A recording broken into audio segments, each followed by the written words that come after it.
Story, les rendez-vous d'Alfred Hitchcock, racontés par Serge Sauvion. Aujourd'hui, Nature morte au vin rouge de Benjamin Swift.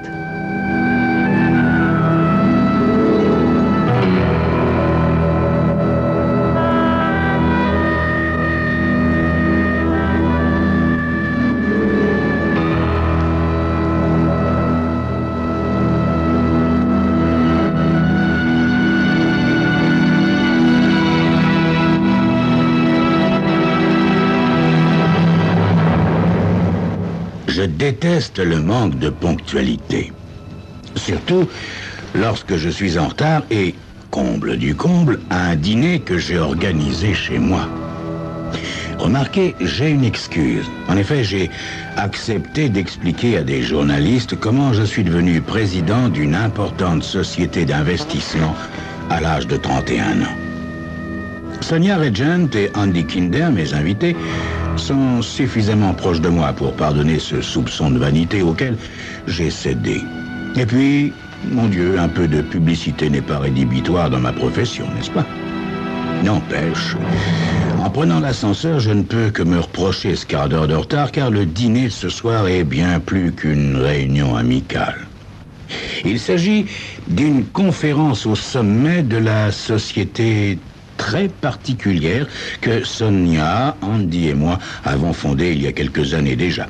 Une société philanthropique qu'Andy, quand il a bu un verre de trop, appelle ironiquement Robin des Bois et compagnie. Ce manque d'humour et d'imagination me consterne à chaque fois, mais que voulez-vous? Tel est l'effet de l'alcool sur les neurones d'Andy, au demeurant le meilleur avocat du monde. À peine ai-je ôté mon par-dessus que Sonia m'accueille d'un baiser sonore sur chaque joue. « J'espère que tu as une bonne excuse, David, car Cathy est très en colère, » fait-elle, ses beaux yeux verts pétillants de malice. Cathy ne peut s'empêcher de rouspéter, quoi que je fasse. Cathy est ma gouvernante, ma cuisinière, mon infirmière, voire mon directeur de conscience. Je suis son souffre-douleur et elle m'adore. « Bon, passons vite à table », fais-je en simulant la frayeur. Prenant Sonia par le bras, je rejoins Andy, qui a l'air émoustillé de celui qui en est déjà à son 4e apéritif. « Un petit apéro quand même ?» me demande Sonia en se dirigeant vers le bar. Quelle jolie femme. Des années que je la connais et elle ne cesse de m'émouvoir. Il est vrai qu'en plus de ses qualités physiques et intellectuelles, Sonia est une styliste de renom et comme elle a l'habitude de tester ses créations sur elle, sa garde-robe ferait envie à plus d'une star. Nous levons nos verres et j'éprouve cette excitation particulière qui précède une nouvelle mission de notre société, disons, secrète. Courtier, avocat, styliste, nous pourrions tout perdre si quelque chose tournait mal, mais aucun d'entre nous ne pourrait vivre sans ce défi perpétuel. Cathy, sortant de la cuisine, nous signale sur un ton faussement sévère: « Excusez-moi si je formule une hypothèse farfelue, mais au cas où l'un d'entre vous aurait faim, je vous signale que le dîner est prêt. » Nous nous attablons aussitôt comme des enfants sages. Tout à fait ce que Cathy attendait. « Sonia, tu as dit au téléphone qu'un sésame est dans le coup, » dis-je en dégustant l'entrée. Elle approuve d'un signe de tête. « Très intéressant, » fait Andy. « Quelqu'un a été tué dans une collision puis volé, c'est bien ça? »« Tout à fait exact, » confirme Sonia. Carl Shubin, un veuf de 74 ans, vivait avec sa petite fille de 4 ans à Skyline Boulevard lorsqu'il a été exproprié. Comme il n'était pas très riche, il s'est chargé lui-même du déménagement. Il a entassé toutes ses affaires dans une vieille camionnette et s'est rendu à Los Gatos, où il avait trouvé un autre studio miteux. Son véhicule étant plutôt lent, il a emprunté la vieille route en lacets, sa petite fille Jenny assise à côté de lui. Soudain, un inconnu lui est rentré dedans en voiture. La vieille camionnette a quitté la route et a heurté un arbre.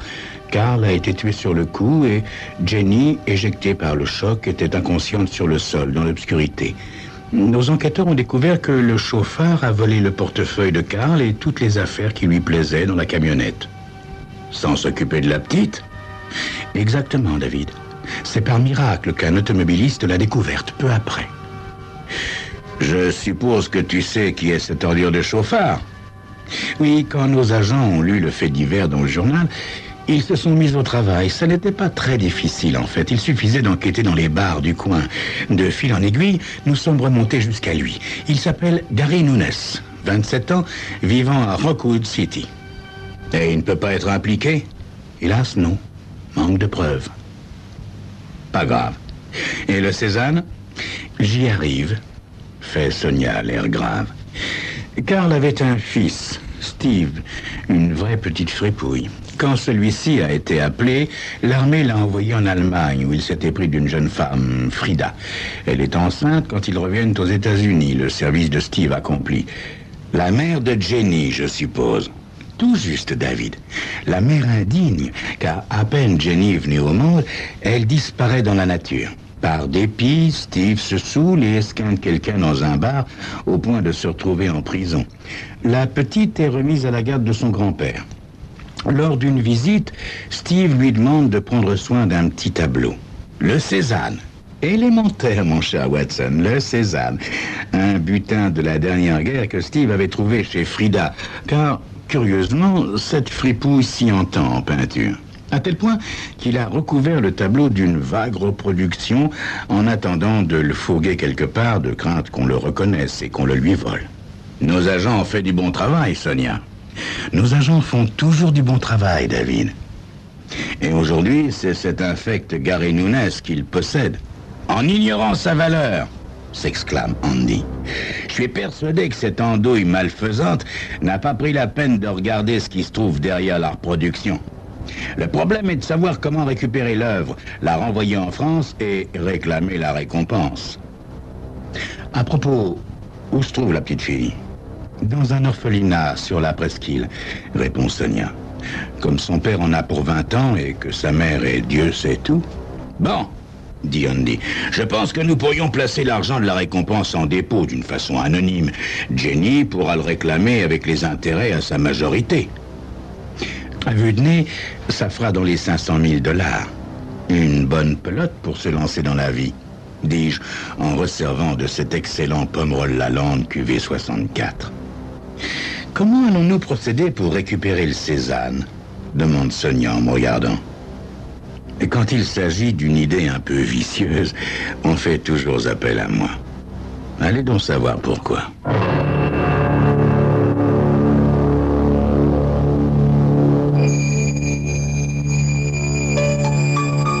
Même si ça m'agace un peu, Andy n'a pas tout à fait tort en nous appelant Robin des Bois et compagnie. S'il n'avait pas un fond mauvais, Robin des Bois savait parfois se montrer particulièrement vache, comme vous le verrez dans quelques instants.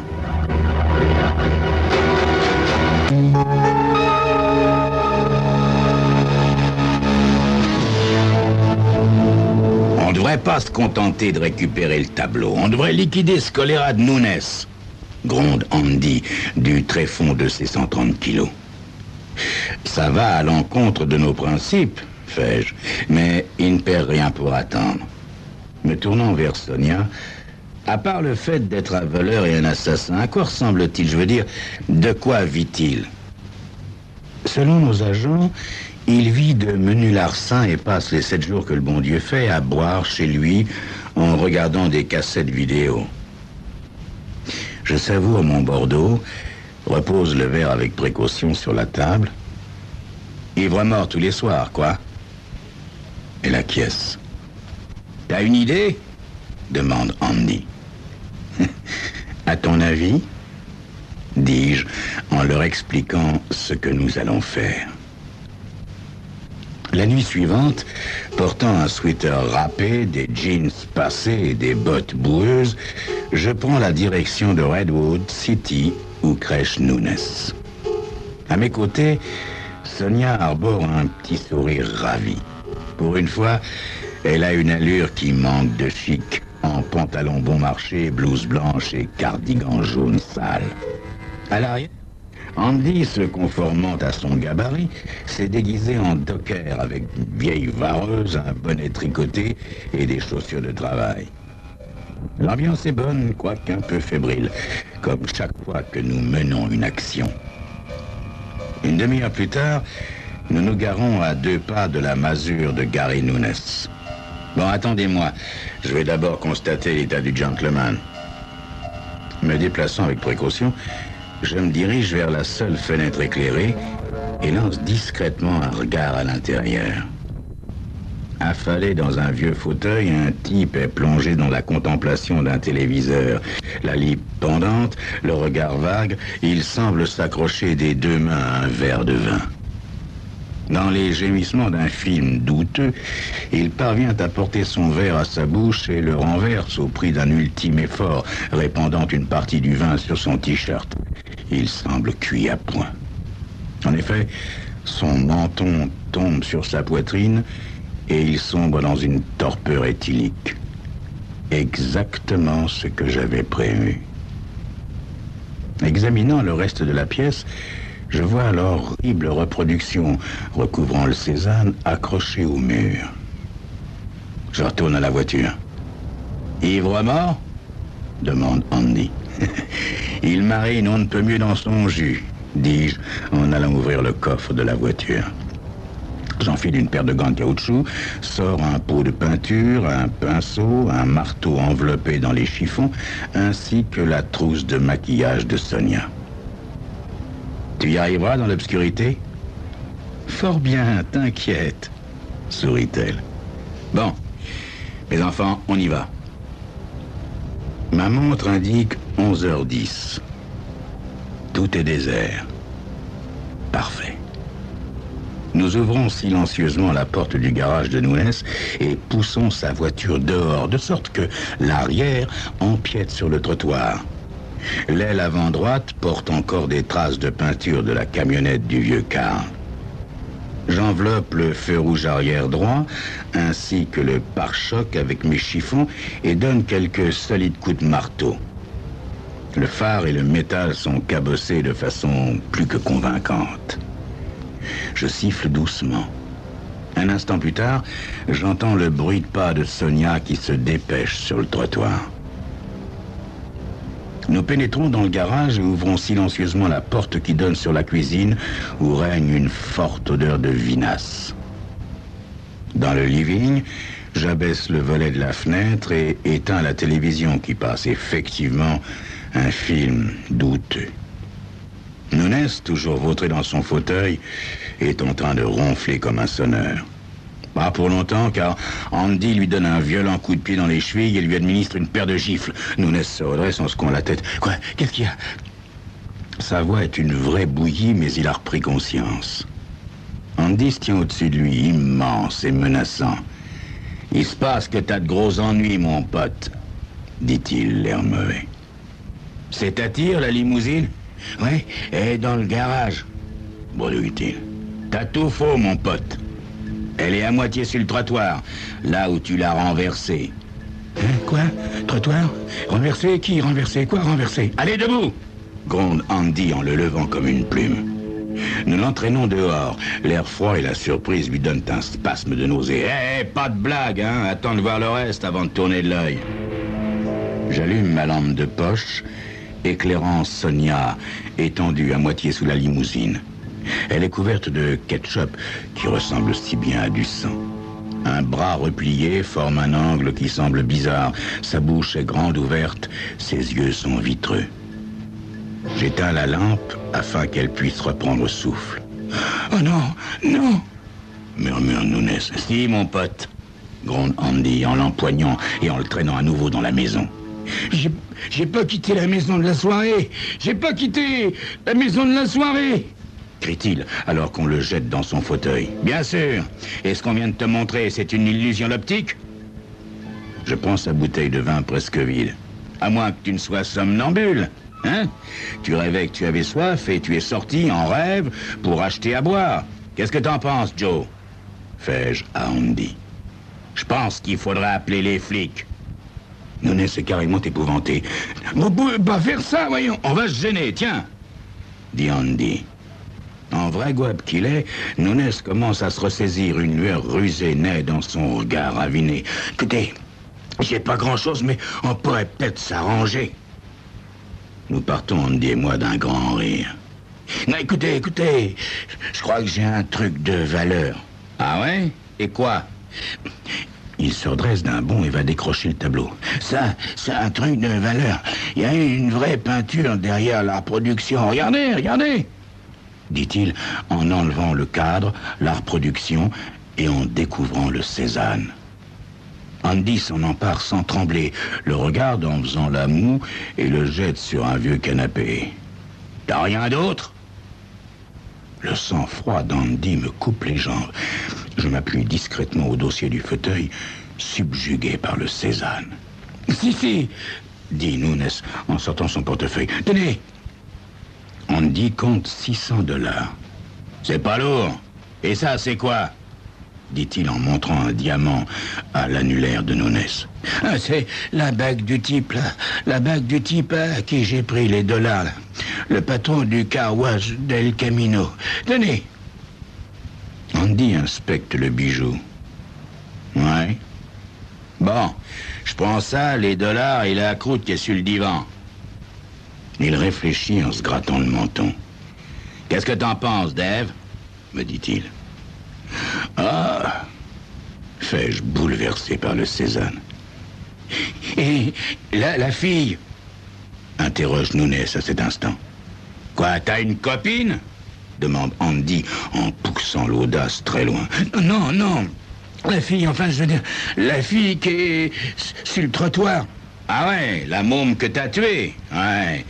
Comme on t'a soulagé de bricole pas très honnête, on a intérêt à faire disparaître les traces de la transaction, me semble-t-il. On embarque la môme et on la jette à la flotte, ça te va? Ah, ben oui. Seulement, il y a un os. Hein? Ben oui. Il y a des traces de peinture de ta bagnole sur son visage et son épaule. Comme on n'a pas de poids pour la lester, elle remontera à la surface tôt ou tard. Et il n'est pas dit qu'on n'appellera pas les flics. Ça dépendra de notre humeur. Allez, lève-toi. Mais vous m'avez promis... Lève-toi! Nunes se lève en tremblant et Andy lui flanque le plus bel uppercut de l'histoire de notre association. Cela fait, il prend le Cézanne avec tendresse, jette la bague sous le divan et me dit, le plus naturellement du monde, « Si nous allions prendre l'air, mon cher David, je pense que ça ne nous ferait pas de mal. »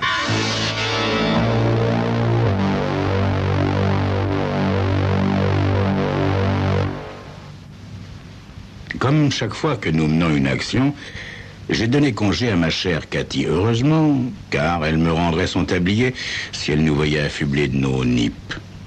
Nous contemplons religieusement le Cézanne en dégustant un vieux Bordeaux. « Tu permets que je donne un coup de fil ?» demande Andy en se levant subitement. « Un oubli. »« Je t'en prie, » fais-je, sans quitter l'œuvre des yeux. Andy décroche et compose un numéro. Allô? Allô, commissariat du 87e? Je vous téléphone à propos du hold-up du car wash d'El Camino. J'ai un tuyau pour vous. Vous avez de quoi écrire? Bien. Gary Nunes. Ouais, Nunes. N-U-N-E-S. Je vous conseille d'aller chez lui et de prendre les poussières sous son divan. Qui je suis? Au revoir.